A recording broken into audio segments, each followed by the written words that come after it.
যুক্তরাজ্যের ক্ষমতাসীন লেবার পার্টির সাবেক মন্ত্রী টিউলিপ সিদ্দিক বাংলাদেশে তার বোন আজমিনা সিদ্দিকের নামে সম্পত্তি হস্তান্তরের জাল নোটারি নথি ব্যবহার করেছেন বলে অভিযোগ করেছে দুর্নীতি দমন কমিশন।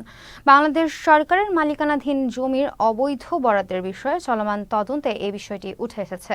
দুদক বলেছে, বাংলাদেশের সাবেক প্রধানমন্ত্রী শেখ হাসিনার বোন শেখ রেহানার মেয়ে টিউলিপ সিদ্দিক তার রাজনৈতিক প্রভাব ব্যবহার করে ঢাকার পূর্বাচল নিউ টাউন প্রকল্পে সরকারি প্লট নিজের এবং তার পরিবারের জন্য দখল করেছেন।